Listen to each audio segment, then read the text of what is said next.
اللہ کی عزت کی قسم، فاروق اعظم جیسی ہستی نے جب کہا کہ میں اپنی جان کے علاوہ سب سے زیادہ آپ سے پیار کرتا ہوں، تو رسول اللہ نے ان کے لیے کہا تھا ابھی تو کامل مومن نہیں ہوا، بے شک بے شک بے شک، کیونکہ ابھی تو اپنی جان سے زیادہ مجھ سے پیار نہیں کرتا۔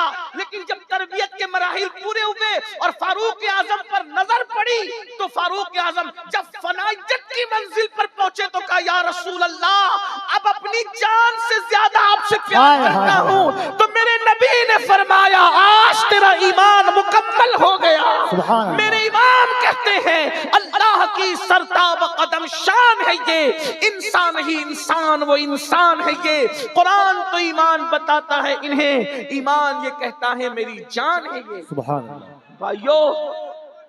بھائیو ہم لوگ کوئی اسٹار لوگ نہیں ہیں، ہم لوگ کوئی نچنیے لوگ نہیں ہیں، کیا بات، ہم حضور کے فقیر ہیں۔ ہمیں جو عزتیں ملی ہے وہ صرف حضور کے ذکر کی وجہ سے، بے شک، اور آپ کو بھی یہی سکھانا چاہتے ہیں کہ دنیا میں احترام کے قابل ہیں جتنے لوگ، کیا بات ہے، دنیا میں احترام کے قابل ہیں جتنے لوگ، میں سب کو مانتا ہوں مگر مصطفیٰ کے بعد۔ سبحان اللہ، واہ واہ۔ تھوڑی دیر اپنے نبی کا فرمان سن لو، ہمارے یہ چہرے اتنے قیمتی نہیں ہیں، اگر اللہ رحم کرے تو رحم کرے، اور اللہ نہ کرے اگر اس کا رحم نہ ہو تو اسی چہرے کو قبر کے کیڑوں نے کھانا ہے۔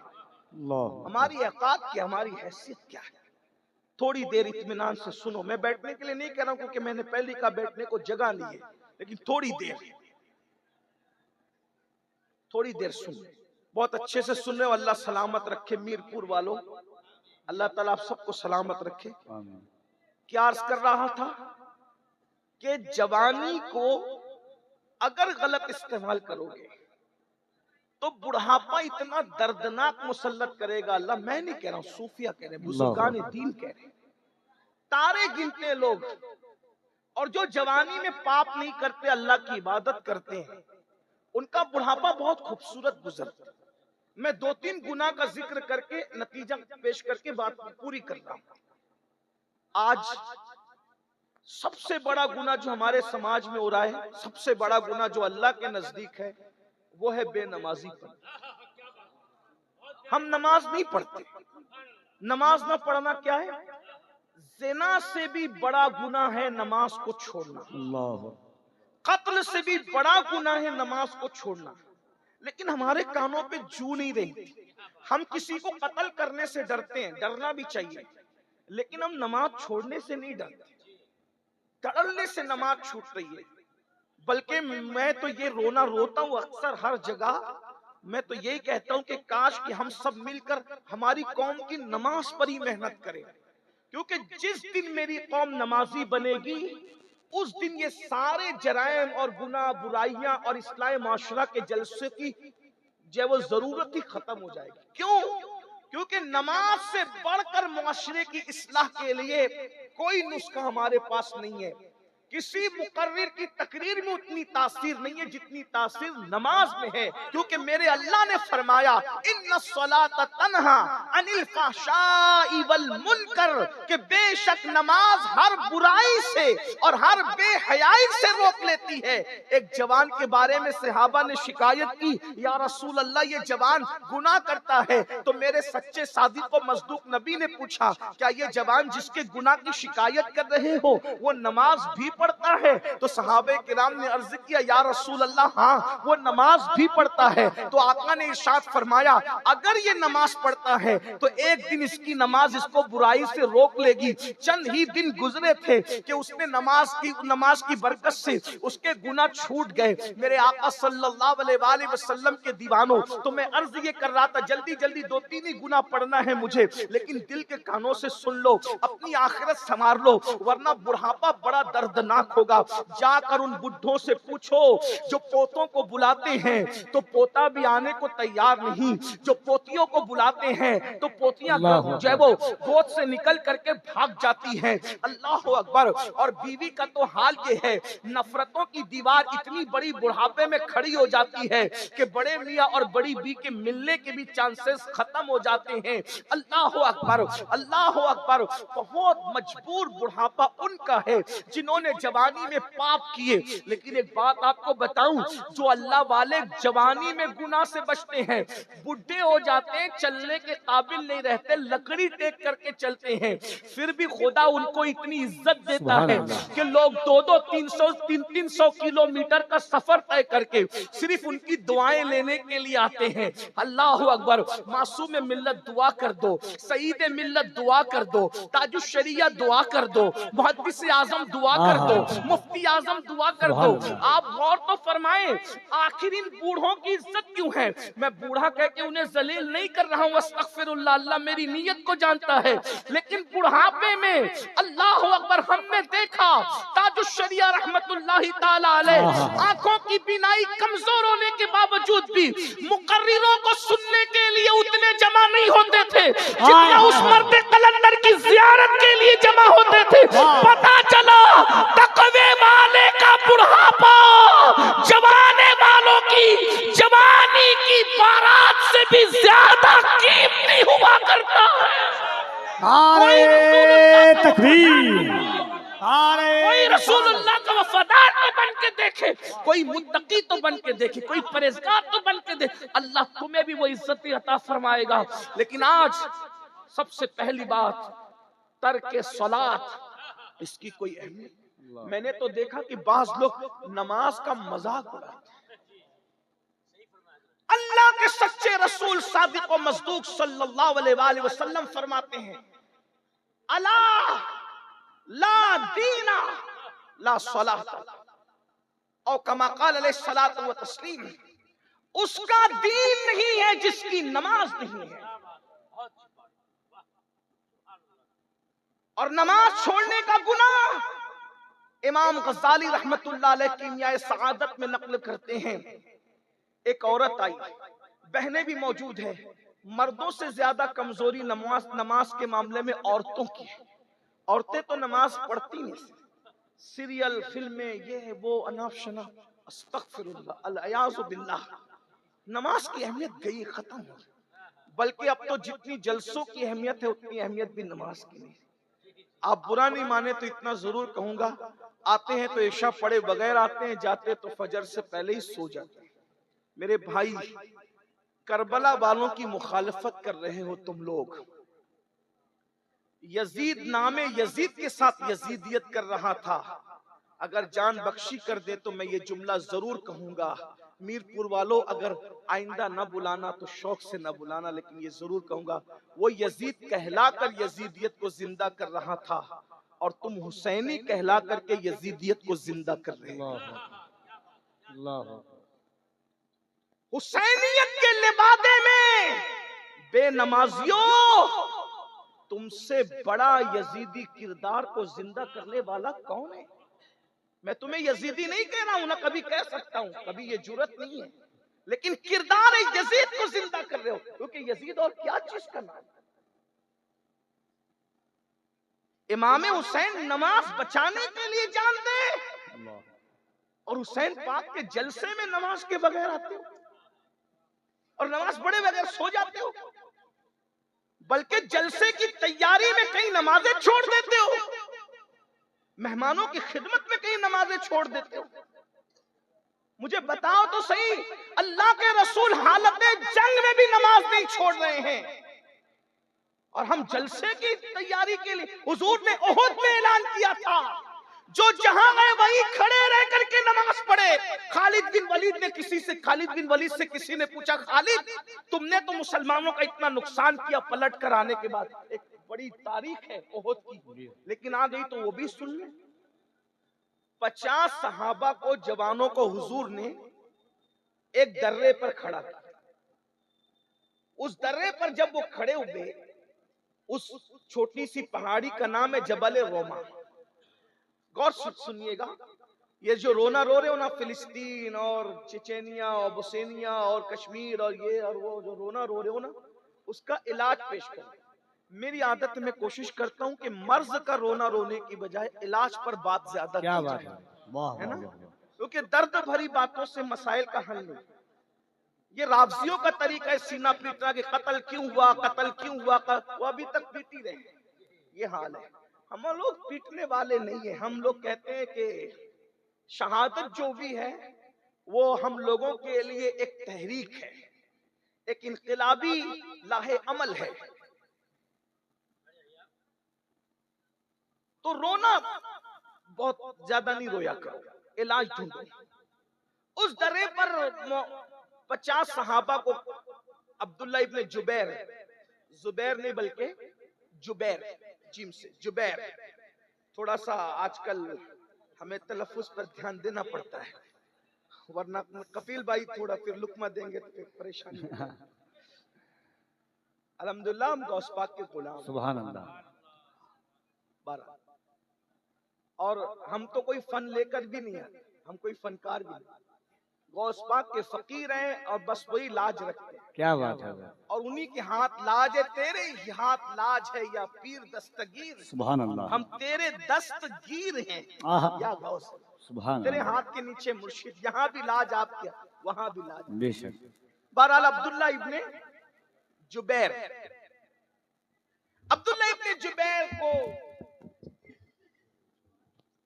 50 صحابہ دے کر کے کہا کہ اگر حضور کے فرمان سن, اگر ہم کٹ رہے ہوں تو بھی تم نے نیچے نہیں آنا, اور اگر ہم جنگ جیت چکے ہوں تو بھی تم نیچے نہیں آنا.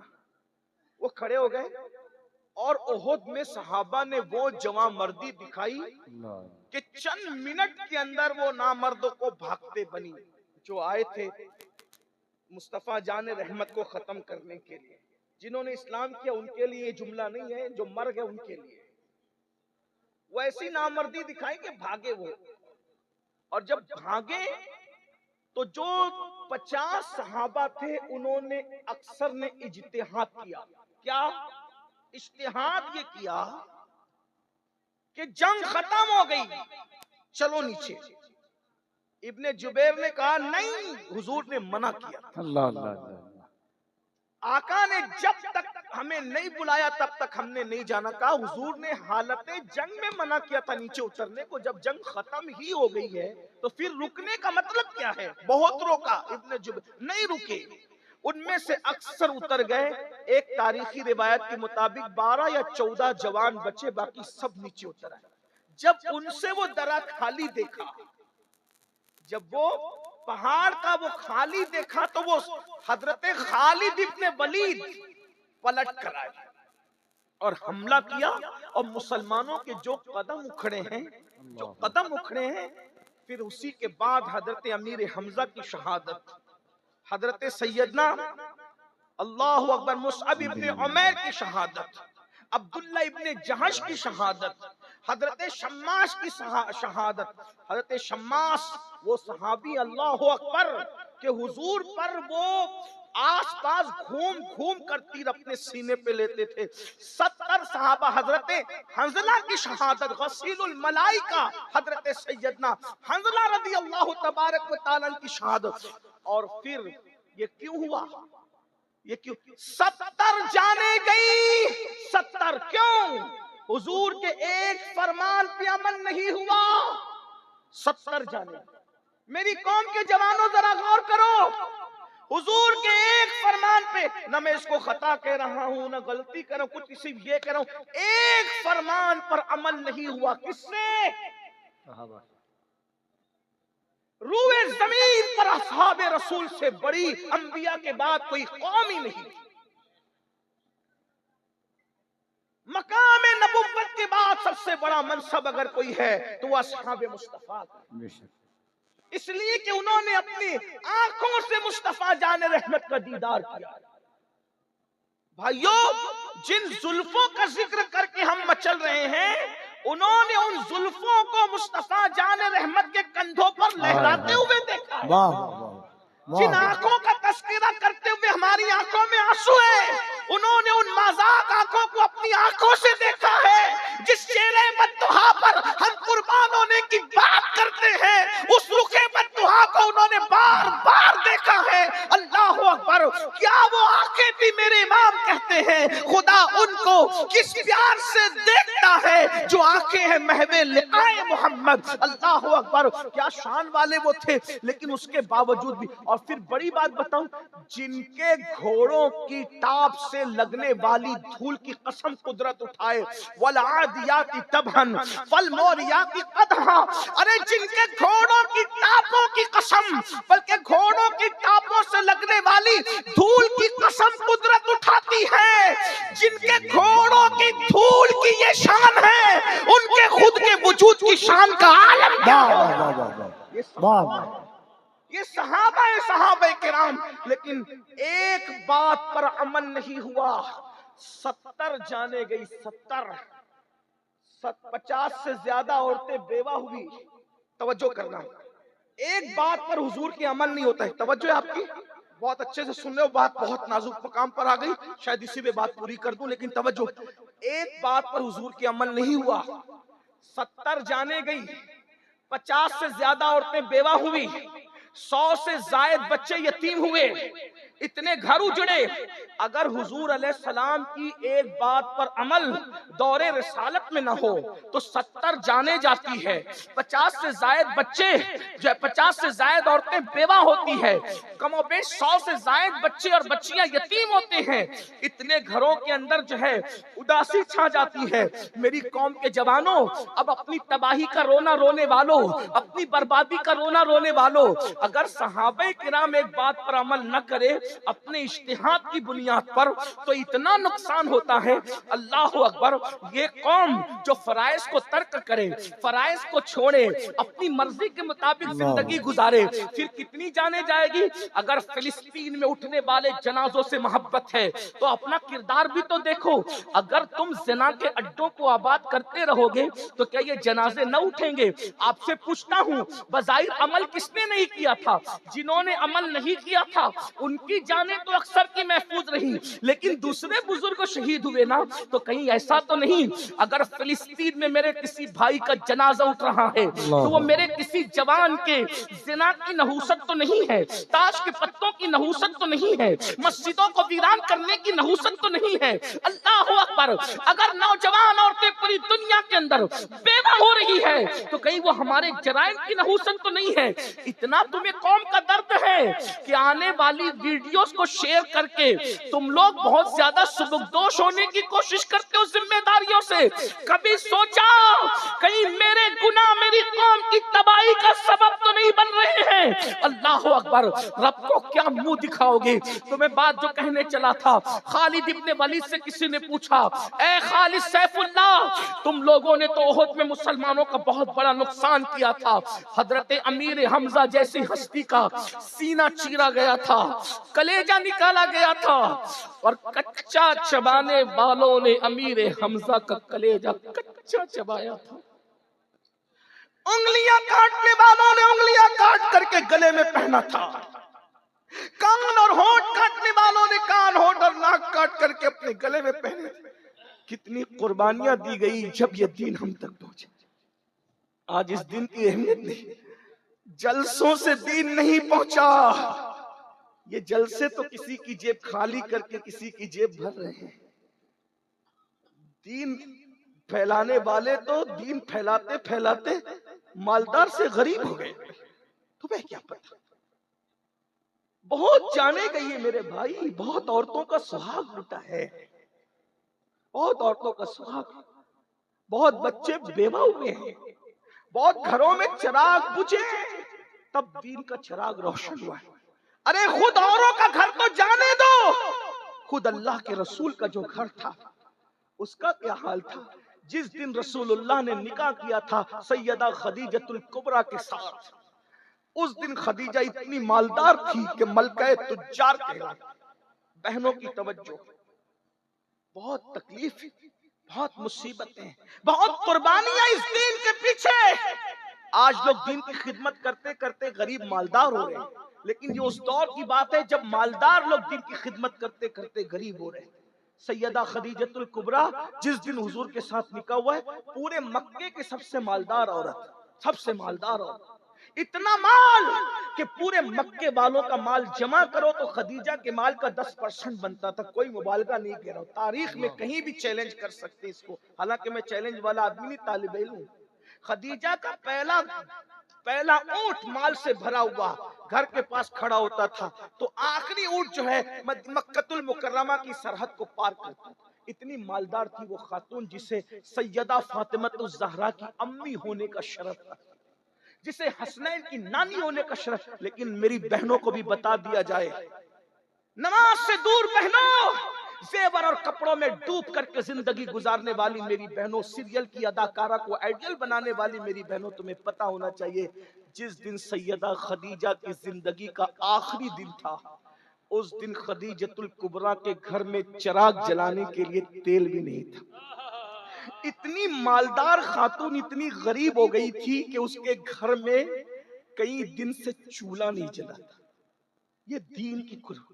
اور یہ لوگ دامن پکڑ کے پوچھیں گے, اور میری قوم کے جوانوں, فجر کی نماز میں سونے والوں, موبائل کے اوپر رات میں گندی گندی فلمیں دیکھنے والوں, عورتوں پر پاپ کی نظریں ڈالنے والوں, کبھی قرآن کو پوری زندگی پڑھنے کے لیے ہاتھ میں نہ لینے والوں, خدیجہ کی مفلسی تمہارا دامن پکڑ کر کے پوچھے گی کہ میں نے مال داؤ پہ لگا کے خدا کے دین کے لیے ہر دکھ سہا, بتا ام المومنین کہنے والے, تو نے میرے مال کی قدر کیا جواب دو گے سیدہ کی امی کو؟ اور جو سیدہ کی ماں کی بارگاہ میں ناکام ہوگا, کیا حسنین کریمین اس کا ہاتھ پکڑ کے جنت میں لے جائیں گے؟ ہمیں کبھی ان کے درد کا درد ہے, ان کے دکھوں کا درد, ان کی قربانیوں کا احساس ہے؟ سن لیں, بات آئی تو سن لیں. یہ خدیجۃ الکبریٰ ہے. کتنا عرصہ ہوا کئی دن سے گھر میں چولہا نہیں جلا, اور آج زندگی کا آخری دن ہے, گھر میں چراغ بھی روشن. جو لوگوں کے گھروں میں چراغ جلواتی تھی, آج دین کے لیے اتنی بظاہر مفلسی آ گئی, بظاہر مفلسی آ گئی کہ آج اس کے گھر میں چراغ جلانے کو تیل. یہ بات مکے میں پھیل گئی کہ خدیجہ اتنی غریب ہو گئی, ملکہ تجار, کہ دین محمدی کے لیے اس نے سب لٹا دیا, اور آج اس کے گھر میں چراغ جلانے تیل نہیں ہے. تو کسی ظالم نے کہا موقع کا فائدہ اٹھاؤ.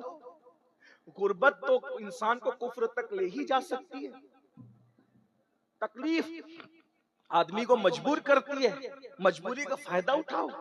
خدیجۃ الکبریٰ کی بچپن کی سہیلی تھی, بچپن کی سہیلی کو پم بھر کے بھیجا, تیار کر کے بھیجا, جاؤ آج خدیجہ کو ورغلانے کا موقع ہے, خدیجہ کو ورغلا لو. وہ بچپن کی سہیلی آئی, خدیجۃ الکبریٰ لیٹی ہے. سوچو تو سیدہ کی امی کی کیا حالت ہوگی. ایک تو بیماری نے توڑ دیا ہے, اور دوسرا گھر میں کئی دن سے چولہا نہیں جلائے, فاقہ ہے. میرے بھائی, جس کے گھر میں کھانا نہیں تھا اس کو دوا کیا میسر آ سکتی تھی؟ یہ دین کی خدمت کرنے والوں کی محنت. ہمارا کچھ بھی نہیں گیا نا دین کے لیے, اس لیے ہمیں احساس, ہم تو مسلمان باپ کے گھر میں مسلمان ہو گئے. ہمارا کیا ہے, ہمیں کیا ہے, دین سے ہمارا تعلق کیا ہے, ذرا بتاؤ نا.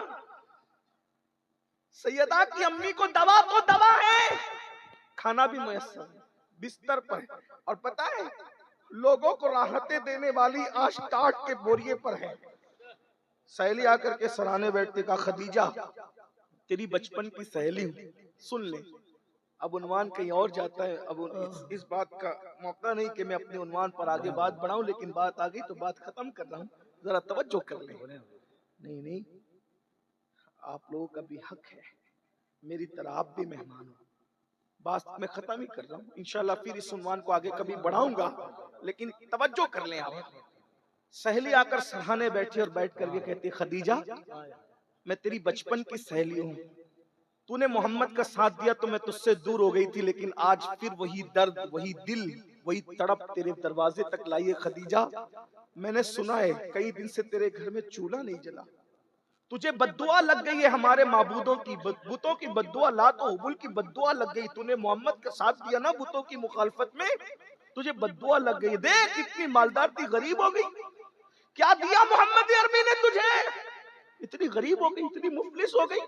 تو لوگوں کو پالتی تھی, آج تیرے گھر میں کھانا نہیں ہے. خدیجہ پورے مکے میں بات ہو رہی ہے, کیا خدیجہ کا انتقال ہوگا، مکے کا کوئی سردار خدیجہ کے جنازے میں شریک نہیں ہوگا، مکے کا کوئی سردار خدیجہ کے جنازے میں شریک نہیں ہوگا، کوئی خدیجہ کے جنازے کو کاندھا نہیں دے گا، کوئی خدیجہ کو اپنی زمین پر دفن ہونے کے لیے جگہ نہیں دے گا۔ اور اگر خدیجہ محمد عربی کو ابھی بھی چھوڑ دے آخری سانس سے پہلے تو ہم اس کو عزت اور وقار کے ساتھ، جیسے عرب کے سردار دفن ہوتے ہیں ویسے ہم ان کو دفن کریں گے۔ سہیلی آ کر کہتی خدیجہ تو میری جان، میری سہیلی، میری بات مان لے۔ اور پھر کہتی ہے یہ غربت، یہ تنگ دستی، یہ پریشانی، ارے تیرے شوہر کے پاس کفن بھی نہیں ہے تجھے کفنانے کے لیے، تو کس کی باتوں میں آ گئی؟ سیدہ خدیجۃ الکبریٰ، کل ایمان کی ساس، سیدہ کائنات کی والدہ، سرداران جنت کی نانی، سیدہ آمنہ خاتون کی بہو، سید العالمین کے نکاح میں سب سے پہلے آ کر ان کے حرم کو آباد کرنے والی ہم سب کی پہلی ام المومنین، جس کو عرش سے خدا سلام نازل کرے، وہ خدیجۃ الکبریٰ ہے۔ تمہارے نزدیک تو کپڑے اور زیور سبھی ہے نا، لیکن یہاں مرتبہ تو دیکھو، ہے کائنات کی کوئی ایسی عورت جس کے لیے عرش سے سلام آتا، اگر وہ ہے تو وہ سیدہ کی امی ہے، سیدہ خدیجۃ الکبریٰ۔ جب سہیلی کی بات سنی، طاقت نہیں تھی اٹھنے کی، مگر پوری قوت ایمانی نے پھر سہارا دیا، اٹھ کے بیٹھ گئی اور سہیلی کی آنکھوں میں آنکھیں ڈال کے کہا کیا بک رہی ہو؟ لات و حبل کی بددعا مجھے لگے گی؟ ارے جو اپنے ناک پر بیٹھی ہوئی مکھی کو نہ ہٹا سکے ان کی بددعا مجھے کیا لگے گی؟ جو بولنا نہ جانتے ان کی بددعا، اور تو کہتی ہے کہ محمد عربی نے کیا دیا؟ ارے مجھے اتنا بڑا بنا دیا کہ محمد عربی کا خدا مجھے آسمان سے سلام بھیجتا ہے۔ اس سے بڑا مرتبہ کسی عورت کا ہو تو بتاؤ۔ کائنات کی ام المومنین بنا دیا مجھے۔ ارے 2 مرتبہ بیوہ ہونے والی کو جس نے ام المومنین کائنات کے لیے بنایا، اس سے بڑا مرتبہ کیا چاہیے؟ اور سن میری سہیلی، تو کہہ رہی ہے کہ میں نے نادانی اور بے خبری میں محمد کا کلمہ پڑھا، شوہر کی محبت میں پڑھا، میں نے ہمدردی میں پڑھا، میں نے مربت میں پڑھا۔ سن لے جملہ غور کرے خدیجۃ الکبریٰ کا، عقل و خرد نے کروڑوں مرتبہ میرے قلبوں کو بوسہ دیا تھا، تب کہیں جا کر میں نے محمد الرسول اللہ، اور تو کہتی میں چھوڑ دوں؟ اور سن، جا کر ان مکے کے گنڈوں سے کہہ دینا وہ مجھے کاندھا نہیں دیں گے، مجھے ان کے کاندھوں کی ضرورت بھی نہیں ہے، مجھے آخری نبی کا کاندھا کافی ہے۔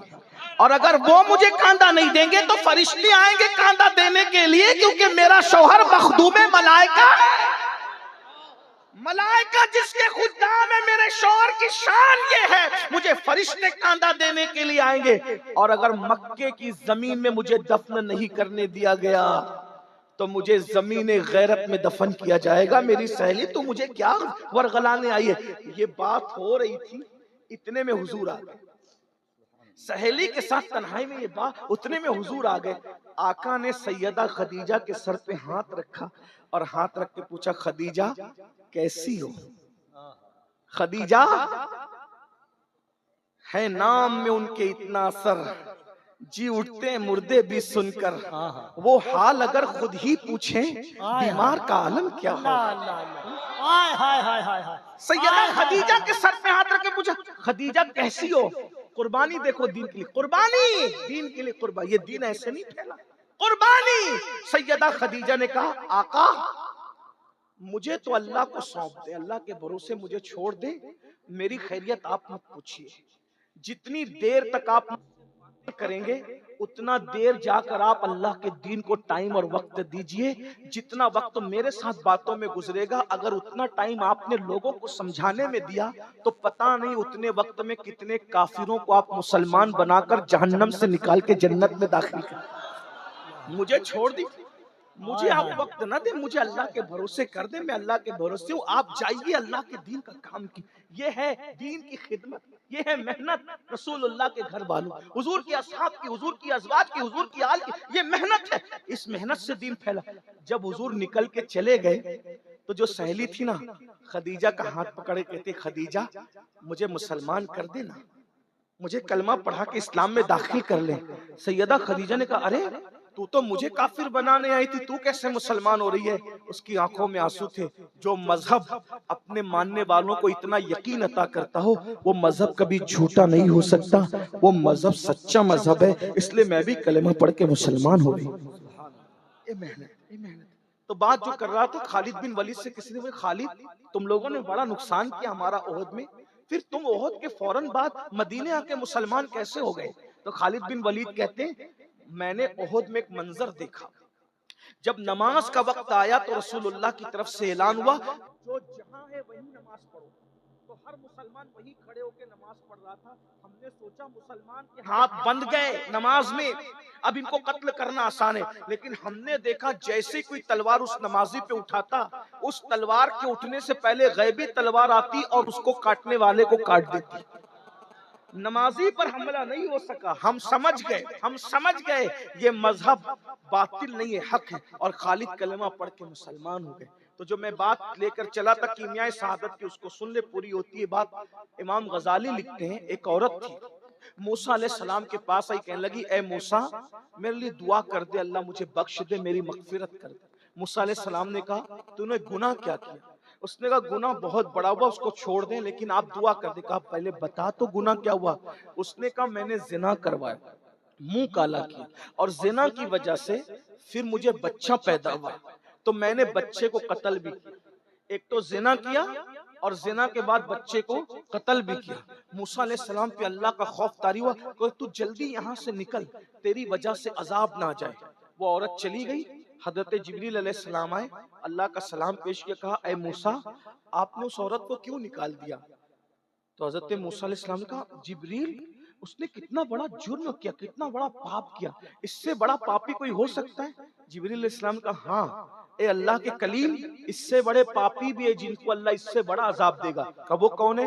کہا جو جان بوجھ کے نماز چھوڑ دیتا ہے، وہی زانیہ اور قاتلہ عورت سے بھی بدترین ہے، اور اس کو جو عذاب دیا جاتا اس سے بڑھ کے عذاب ان کو دیا جائے گا جو ایک وقت کی نماز جان بوجھ کر چھوڑیں گے۔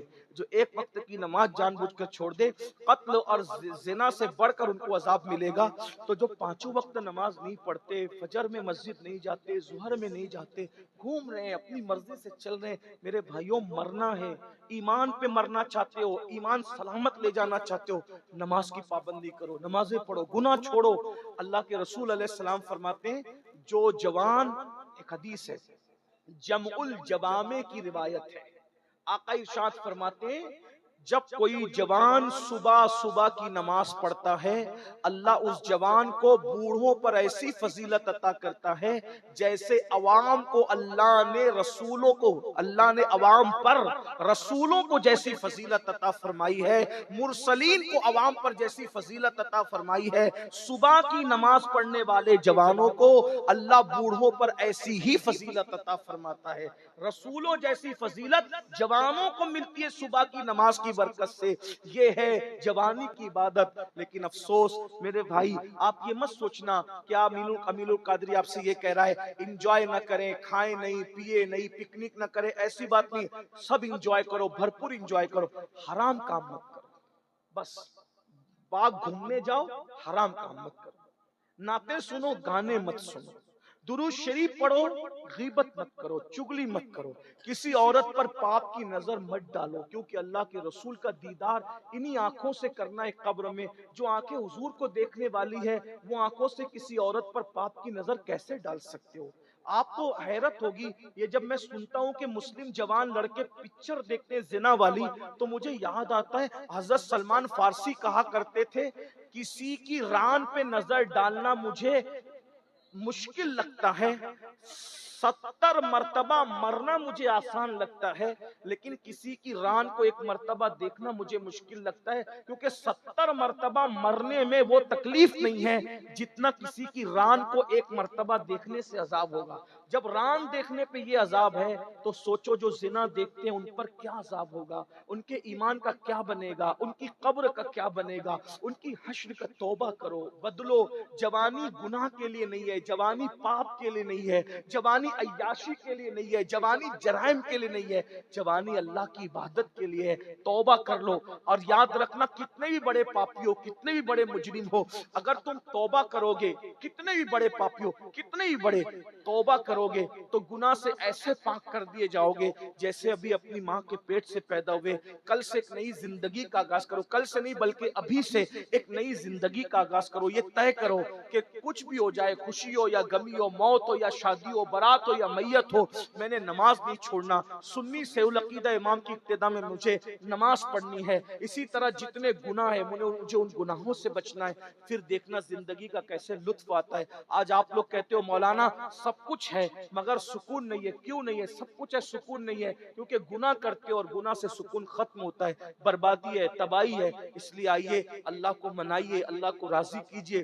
رجب کا مہینہ شروع ہو چکا ہے، آدھا گزر رہا ہے، اس کے بعد شعبان کا مہینہ ہوگا، اس کے بعد رمضان المبارک کا برکت والا، رحمت والا اور موسم بہار والا، نیکیوں والا مہینہ آئے گا۔ روزوں کا اہتمام کیجئے، جوانی کو حرام کام سے بچ کے گزاریے، آپ کا بڑھاپا بادشاہوں سے بھی زیادہ خوبصورت ہوگا انشاءاللہ۔ اللہ تعالیٰ ہم سب کو توفیق بخشے۔ گفتگو کے درمیان اگر کوئی غلطی ہو تو اللہ تعالیٰ معاف کر دے۔ استغفر اللہ ربی من کل ذنب واتوب الیہ۔ آپ کو جانا نہیں ہے کیونکہ ابھی محفل جاری رہے گی۔ السلام علیکم ورحمۃ اللہ وبرکاتہ۔